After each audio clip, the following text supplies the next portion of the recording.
I think that's like the best attitude because I know too for us, like Jimmy Starr's an actor, Woody's an actor, Alex is an actor, I'm not an actor, but the idea is like go in and do what you do, and if it's a match, it's a match, and if it's not, it's not.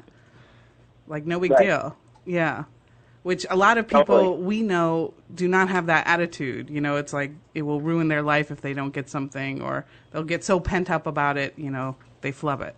I've done a bunch of independent movies, and I've never, I don't really prepare or anything. Like, most of the time it's cold reads, and I just go in and do it. Because I don't actually care so much if I get it or not, I usually get it.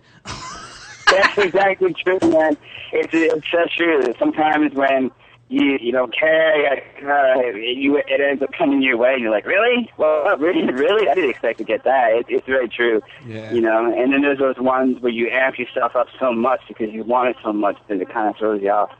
Yeah, we just, actually, because we're on the radio, we get cast and stuff. We just, about a month ago, Woody and I did a Dynapep commercial, which is like a little energy shot drink or whatever. Right. And we got contacted on Facebook to do it just because, like, we're radio announcers and we played, like, wrestling announcers at a wrestling match. That's awesome. And it was awesome. Like, we had a really good time, and the commercial's pretty good. If you go on YouTube, plug in, like, Dynapep Wrestling, and you can, like, see us in there because we rock. We're the best part of the commercial. We're like you. You really We're are. in it. We're the best thing. That's right. J-Rock, man. This is awesome. I love talking to you guys. It's just a lot of fun. So what is, if you had to pick your favorite project that you've worked on, that whether it's something that's really well known or not, like what is your favorite project that you've been able to do so far? Because you're like young, dude. You're going to be around forever. I will be around forever. Well, Spit obviously was a huge creatively fulfilling thing for me. It's hard to point out like certain. I like them all for different reasons. You know what I mean? Every acting job is a different experience. Some you're like, okay, I'm ready to move on from this one, and some are incredible. You know, The Rookie. I didn't have a really big part in that, but the filming experience was incredible. You know, October Sky was amazing. You know, Fast and the Furious. I mean, that was just, you know, a playground, really. You know what I mean? Gosh. How about Black Circle Boys? Did you like Black Circle Boys? Black Circle Boys, yes. I mean, that movie gave me it was a huge stepping stone. I was living in Mount Vernon, Washington, which is about an hour north of Seattle. And I had done a few things in Seattle, and I was 19, and I was just like hoping to get to LA, and I couldn't wait. And this movie came through, and it was a movie from LA that was filming up in Seattle, and they were missing their fourth lead. And I knew the casting director up in Seattle, and she brought me in, and I auditioned, and they took a chance on a local Seattle boy, and they cast me as one of the leads in Black Circle Boys, and I was just blown away, and I got to go and act in this cool independent movie. And then an agent from here in Los Angeles came up to see her client who was in the movie, and she saw me, and she's like, "Hey, when you come to LA, you're taken care of." And that's huge. I as soon as the movie was over, I moved down here, and I was very fortunate enough to walk into a nice agency, which doesn't happen, you know, a lot. And you know, it just really opened doors for me, and I can't say, you know, good enough things about it. So. That was a cool movie, though. Like, I have it on VHS, so that's how old it is. Like, I don't even know if it's on DVD, but I have it on VHS. I was dating it a little bit, huh? Yes. We have another question. This is... She says, "Hey, I'm Carol Montemore from Brazil, and I have some questions for Chad." She sent us like 20. I'm just kidding. It was like 6. But what she wants to know is, are we going to see Ash again on Supernatural? The hot topic. We can't hear you. I still can't hear you. It's Skype. I think it's Skype, a bad Skype connection. Oh, it's a cell phone. Okay, How say about now? something. Can you hear me now? Yeah! Oh, yes, Can you that's hear me so now? much better. Yeah, here we are. You sound like... Supernatural. Will Ash come back? I have no idea. You know, they don't tell me anything, and you know, are you guys there?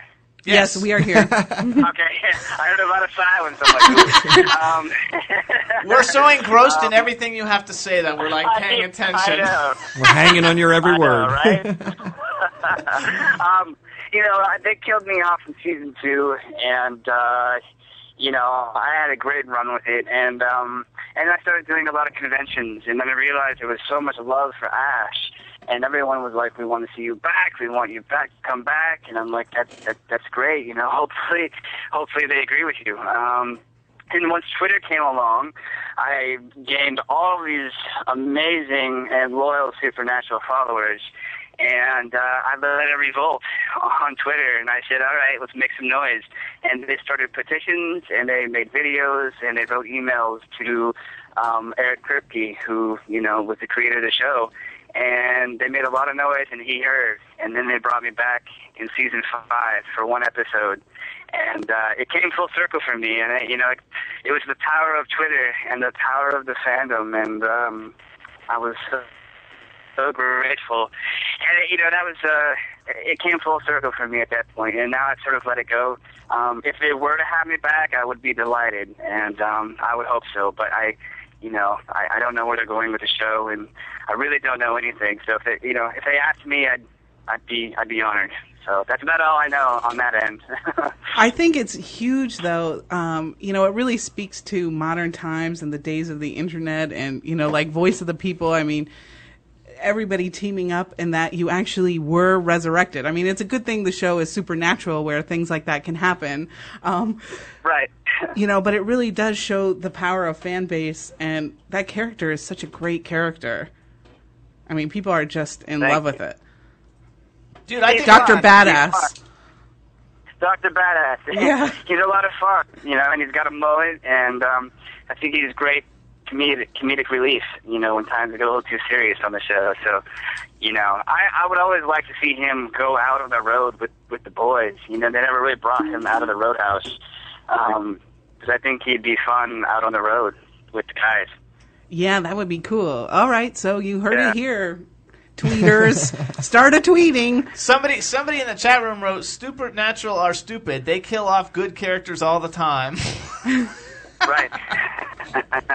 But, you can't die and come back. That's the beauty of Supernatural. That's absolutely. So how about if you do us a favor and say hi to everybody in the chat room? Because you have, fans from, every country in the chat room right now. And we also want to say hi to Jack Tillery, who's originally hooked us up to meet with you from Direct Image PR. And everybody's in the chat room. So say hi to the people in the chat room, because they're all, making comments about how awesome you are. How awesome you are, yeah. Oh, man, that's so sweet. Hey, everybody in the chat room. What's going on? Can I get you a cup of coffee? That was hilarious. Can I get anybody a drink? Yeah, Dude, that rocks. Anybody? I don't know. We have another question, and this question was from J.L. Musso, and I'm going to change it up a little bit. Basically, he wants to know, what's your approach to being typecast and avoiding typecasting? I'm sorry, what was the question again? How do you avoid being typecast, or are you concerned about being typecast? That's a good question. I've played, it's no secret that I've played a lot of computer geeks over my career. When I first moved to Los Angeles, that was kind of my go-to. I mean, I've, kind of grown into myself, and so I've been able to do different roles. But, for quite some time, I've done a lot of computer roles, and I guess you could say that's typecast a little bit. Yeah, I don't know, man. It's you kind of have to recognize what your bread and butter is, and what roles work for you. I've definitely done so many of those types of roles that I've kind of, if a few of them have come along, I've passed on them, and you also have to, you have to. You have to stretch yourself, and you have to prove the casting directors, and you have to prove the producers wrong, and that you can do something different, and you can be this way, or you can be hot, you can be sexy, you can be mentally challenged, any of these things. And so I think after time of really growing into myself, I've been able to sort of steer away from being typecast, Yeah.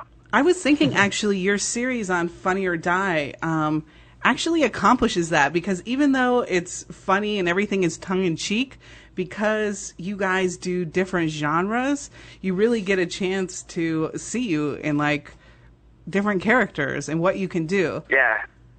Did you intend it to do that, or is that just, like, a fun side effect of that? Yeah, it's just fun side of that stuff. I didn't intend for that. Sven was one of those characters that actually has taken off, and I get so many great responses from him, and so I really think that's a good segue into hopefully making him, a household name, I don't know. And then, I just like doing, as far as the Funny or Die, I love doing offbeat sort of things that make sense, but don't make sense, if that makes sense. Perfect sense. I think that Yes. I think they also work because you and Josh have a good, like, you guys bounce things off each other really well. Like, you have a really good, like, chemistry together, because, like, when in the scenes when you guys are together in The Blogger 2, when he's got, like, I think it's a British accent or Australian or something accent. Yeah. I mean, this shit's hilarious. And, like, you're, like, freaking out because he's, like, bringing ladies in back and forth and taking them back into the room, and you're just He's sitting there. Are we Slavic, going to because the... it's a Slavic vampire. Like, That's awesome. Yeah. We made that. It was one take. It was one take through the whole entire thing. And my girlfriend, actually, Selena, is one of the girls in the in the short there. She is we hot. just had fun doing it together. And and then we had my friend Maddie, who I met on Twitter, who's an editor, and she's brilliant, and she put the effects in towards the end. yeah. So it was kind of cool. We kind of pulled together, like, all of our talents and made a cool little short.